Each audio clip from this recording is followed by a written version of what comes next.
Okay, cool. Now you're all awake. It's time to bore you with some presentation. We've got 14 slides to get through before lunch. Hopefully we can get there in under 15 minutes and maybe have a few minutes left for questions. I thought today we'd start with some basic context of what exactly this thing with the honeycomb logo is, a bit about how NeCTAR works with OpenStack, and some things that we've learned with running our OpenStack cloud in production. So I thought, given we're in Canberra, it's probably prudent to highlight some of the strategic investments that the Commonwealth Government has made into the e-research sector over the past 10 years. And e-research, for your reference, is just like normal research, but with an E in front, kind of like e-commerce. And we're trying very, very hard to get rid of that E and just make all research use technology to be more efficient. But you can see there's a lot of information on this slide. Apologies for that. You can see kind of a few projects up the top, and down the bottom in red you've got all of the investments. And I'm not going to talk through everything here, but there's a lot of interesting history. And one of the pieces with the most interesting history you would have seen in your conference packs. You've got a drink bottle with an AARNet logo on it. So AARNet's our ISP. For the academic and research sector. And they've actually been going a lot longer than 2005. They've been running since 1989. So they've got a nice history book if you want to read there. But that's a really foundational element of what we're doing in the research sector, is having that network. Right now, most universities in Australia connect to AARNet at 10 gigabit. And there's 40 gigabits or so of connectivity to academic and educational institutes all around the world. Thanks to the funding block over here, $37 million for the National Research Network, we'll now be doing up to 80 by 100 gigabit interstate and upgrading those international networks to insane numbers as well. You can see that there are a whole lot of investments in peak computing. We've got life science, radio astronomy, climate change. All of these investments have been in there. We've got metadata, actual data storage. And in this environment, it made sense that there was a cloud computing project, right? So you see NeCTAR right on the end there carries on from some previous collaboration projects. So anyway, what does $47 million buy you? NeCTAR's kind of divided into two main areas. We've got projects. We're kind of like a funding agency, so we dish out money through a competitive request for proposal process to universities and research institutes. So we've got projects in the research software area aiming to enhance our research capabilities. They're the virtual laboratories, which are designed to be exemplars of e-research. If you've got someone who's running a synchrotron, taking data off a beamline, storing in some storage here, doing some processing in HPC, shipping it to the cloud for some of it, that's the kind of thing we'd have it as a virtual laboratory. Really good exemplars for the best things you can do when you combine technology and research. We've got, and the virtual labs are about $1 million to $2 million worth of investment, so they're quite significant in size.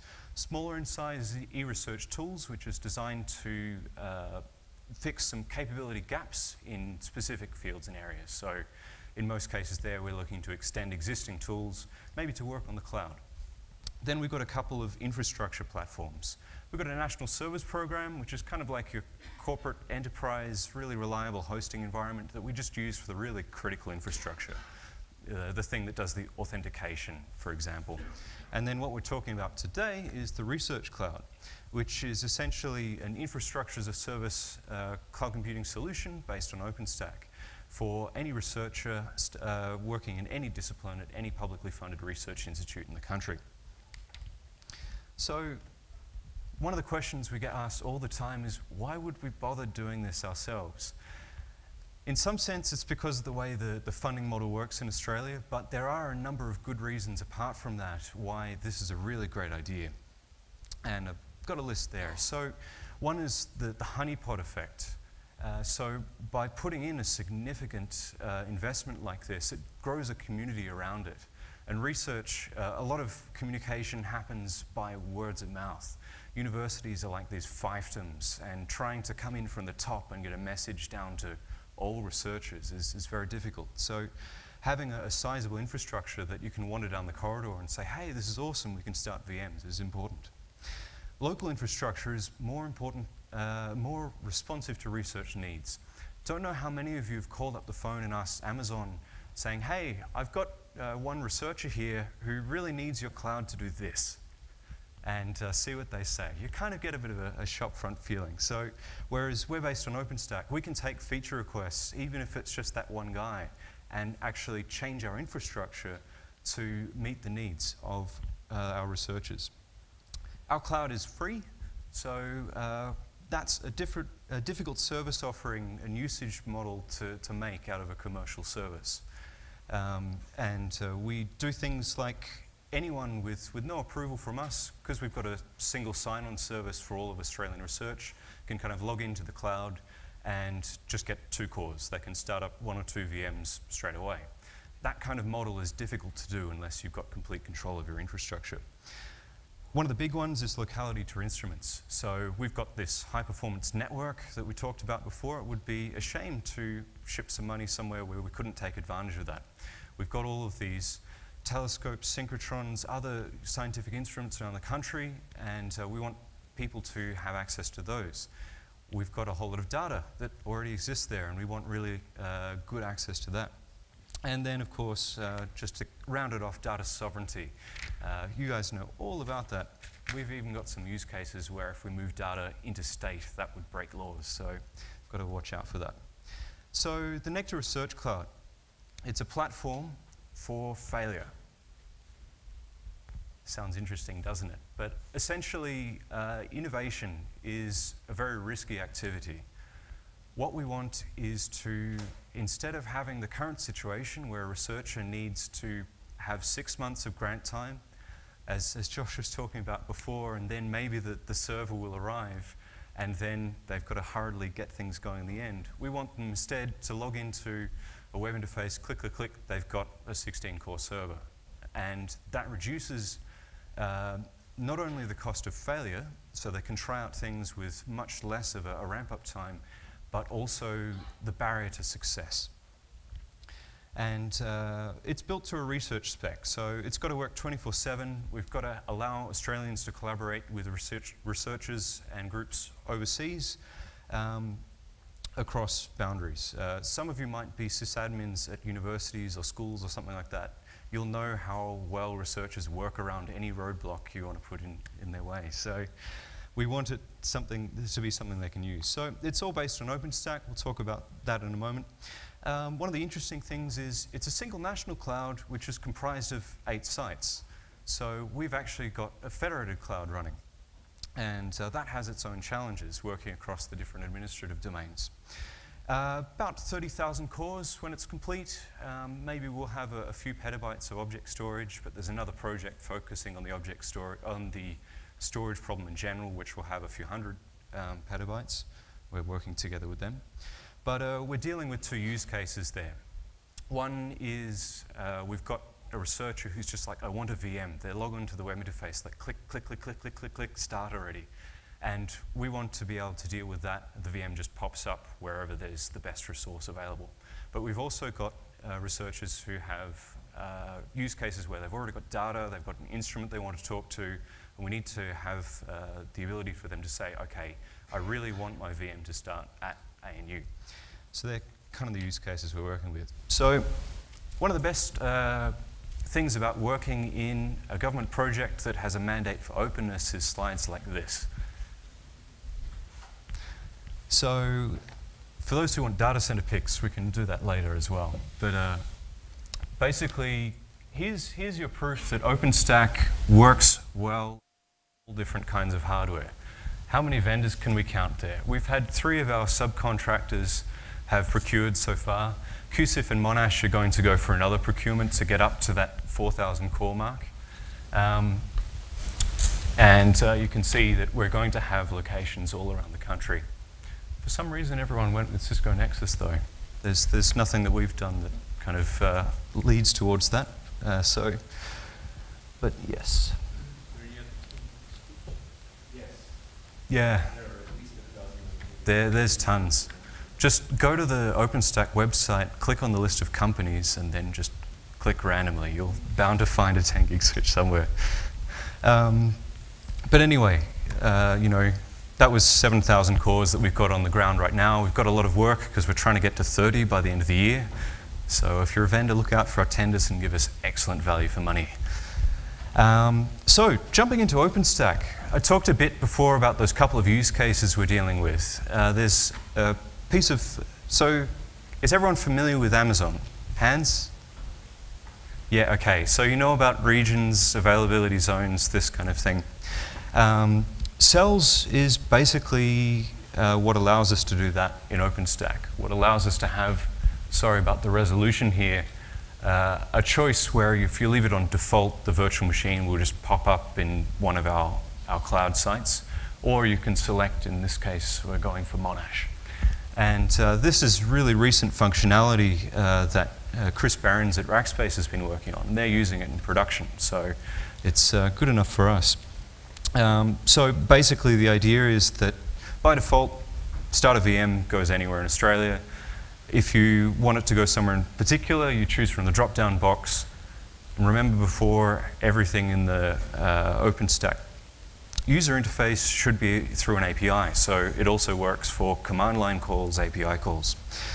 Essentially how this works is the RabbitMQ servers and the different Nova deployments talk to each other and pass information between a resource cell up to an API level cell. And the API cell has all of the information it needs to respond to API queries and then passes it down through the scheduling. So there's a guy in the audience called Florian Haas who you should talk to if you're interested in high availability. I thought since we talked a bit about it yesterday, I'd just throw up a slide of the kind of things that we're doing. We're only aiming for a 98% uptime, which some of you will just scoff at as not being highly available at all. But the good thing is with OpenStack, it's really easy to be highly available. So just running through some of the components. MySQL is the database of choice that we've seen with OpenStack. We use it. And the usual mechanisms work. So you can use DRDB, the MySQL normal clustering mechanisms, which is great. RabbitMQ, which is a central part of Nova, for those who haven't seen the OpenStack architecture before, all of the components inside the compute talk to an AQMP bus. And thankfully, RabbitMQ has ability there to cluster its servers, and that's working quite well. The good thing about the API endpoints, both for Nova and for Swift, if you want to load balance them, you can use anything that you've got which does HTTP. If you've gone and purchased some big load balancing devices, you can just hook your OpenStack up to that, and it works quite well. In our case, we don't have big load balancing devices. What we've got, thanks to Sam Morrison on the slide, by the way, you can't see this for some reason. If you see him around, I think he's here today, you should give him a job and pay him lots of money. He's the guy who's been doing a lot of the work under the scenes here. I'm just the figurehead. What we've got is Nginx running across maybe 6 virtual machines. Each virtual machine is running 3 or 4 Nova API processors in a big mesh. And then on the front of it, we're just cheating with a low TTL DNS round robin. And that's worked quite well. We use a similar mechanism for Swift. Internally, as part of OpenStack, things should just work. If you want to have multiple scheduler services, you just start up multiple scheduler services. Okay, we've got like 10 minutes before lunch. I should speed up a bit. And for Nova Network, we use high availability flat DHCP multi-host, which means that each hypervisor provides DHCP for the VMs running on it. Just a few miscellaneous things. Dashboard modification, really easy because it's written in Django. We've made like that cells thing you saw before. We've added extra tabs. Backporting is really easy because of the work done by Canonical and in Debian to take code from trunk, put them into packages, and put them into a repository. We run about 25 custom packages for this build, and we've got our own SAML-based login on Shibboleth. Swift, I haven't mentioned at all. Apologies to John, because despite the fact we've got 3 or 4 different Swift clusters, a couple hundred terabytes, they're quite small, but it just works. If you're running it normally, it just works. If a disk fails, you just kind of go to the data center when you've got time. If you want to reboot a node, you can just reboot it. As long as you avoid your cascading failure scenarios, it just works. Upgrades between versions, no problems.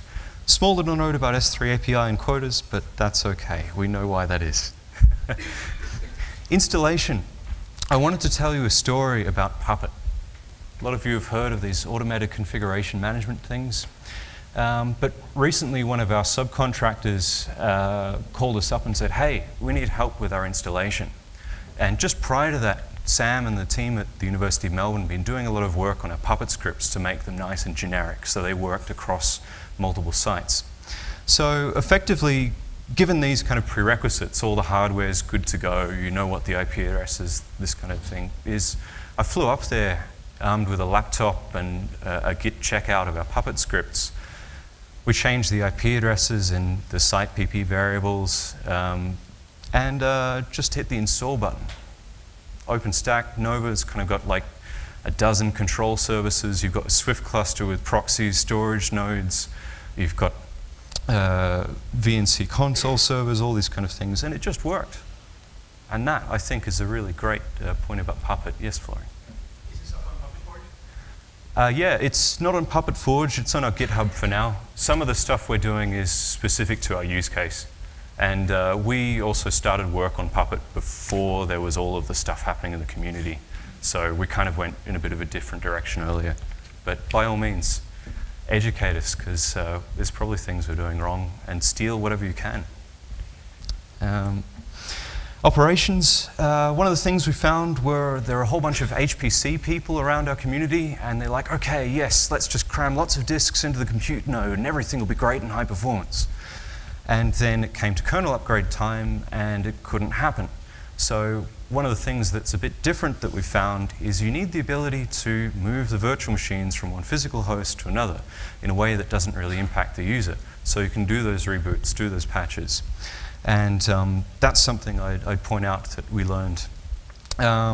People in organization we learned a lot about. We've got a meta team, which is across different administrative boundaries. People have different bosses, and they're all having to work together on this single infrastructure. You know, they're all working with each other, because if something gets compromised over here, it might get compromised over there, and that kind of thing. Anyway, I've really got to keep going. Use cases. Here's a nice, colorful slide. People are doing everything on this cloud. We've got the hardcore end of things where you've got the particle physicists. You feed them an extra 1,000 cores, and they just go, yes, thanks, another 1,000, please. Perhaps what's more interesting, though, is this picture with the hands up the top there. It looks like a bit of a rock concert. So we love the humanities, and it turns out that we've got the ability to make more of an impact in humanities than we do in the hardcore sciences. Because just by giving these guys a one-core web server, that can change the amount of technology they have access to completely. Because previously, they haven't really been targeted as a use case for investment. So we've got these guys who are taking 25, 35 of Australians' leading cultural data sets, putting a portal on top of them, so a humanities researcher can come across, create a virtual collection by searching across multiple databases, annotate it, extend it with their own data, share it with friends. We've got archaeologists, we've got people looking at wine, we've got genomicists, climate change, the astronomers, the marine community, bushfires. In some cases, the bushfires combine with the astronomy, and it's quite interesting. Those of you from Canberra will notice. But of course, what we've built so far and what we've been talking about today is an infrastructure as a service cloud, which is absolutely useless for most of our target market. We've got 65,000 research staff in Australia. How many of them have the ability to patch an operating system? That's not what we want them to be doing. NeCTAR has funded those virtual labs and the research tools, which kind of helps get people putting things on those high-level software as a service and platform as a service. But we've got to do more, and we've got to rally our entire community around building cloud apps. So we've been doing a couple of things. We've gone around the country and got all of our developers talking cloud APIs. And if you see David Flanders around, he was a big proponent of that. And we've had a big focus on tapping into existing applications, but then trying to make them cloud scalable. And the focus here is not so much on making an app store for research on the cloud, because that doesn't make sense. If I'm a chemist, I don't want to know what dinosaur bone you found in Bulgaria. That's not of interest to me. So we're focusing on getting people within domains to collaborate, and also getting institutions to work with all of their researchers to talk about cloud applications and gather information about the kind of applications there. So how we're doing that is trying to make the cloud easy through the use of recipes, toolkits, and scripts.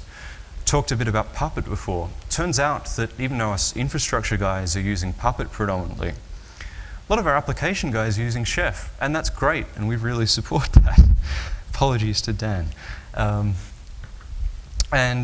Basically, by having a Puppet script available, or a Chef recipe available, it makes it easier to install those applications, share it with people.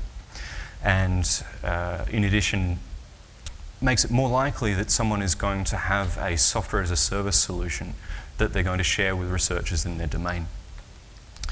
So anyway, my talk today was about cloud, but actually what we're hoping is that the cloud is just going to disappear. The sign of a good infrastructure is you don't notice it. And our researchers are going to just focus on doing their research with some extra technology underneath it, and hopefully that's going to make them more efficient. Thank you very much.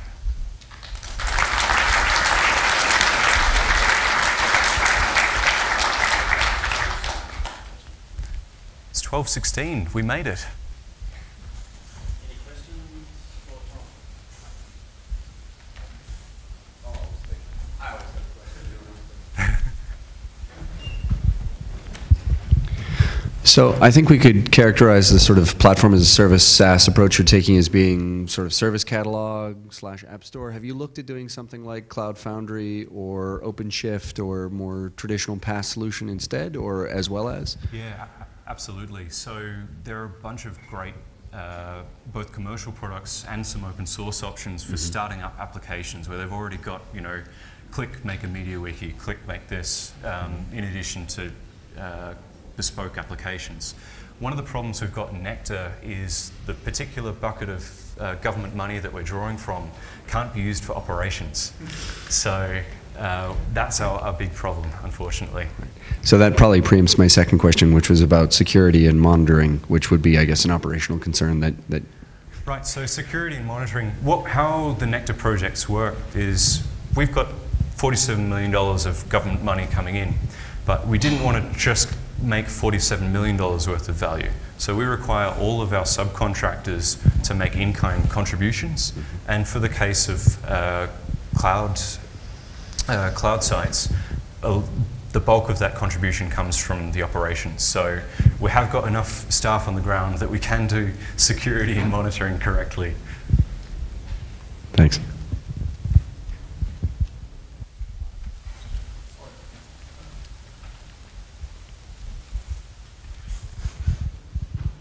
Yeah, I was just wondering, how do the individual researchers pay for all of this, and how does the economics work between the various nodes, and who pays for the power here, and all of that? Absolutely.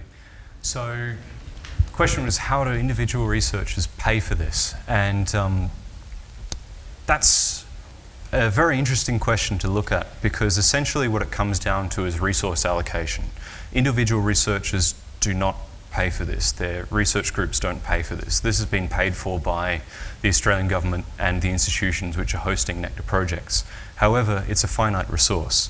So there are a range of different allocation models which we're looking at. We don't have a fully fledged allocation model right now. What we've started off with is one where any researcher, and this is again looking at that low cost of failure, low barrier to entry. Any researcher can log in with their existing institutional username and password and get 2 cores quota straight away that they can use. If they need more than that, or if it looks like they're going to be running the VM for years, then we ask them to put in an allocation request, and that gets assessed based on research merit. And there are very well-defined schemes in the space for assessing research merit.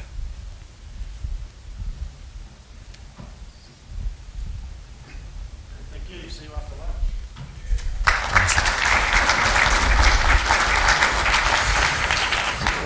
Cheers.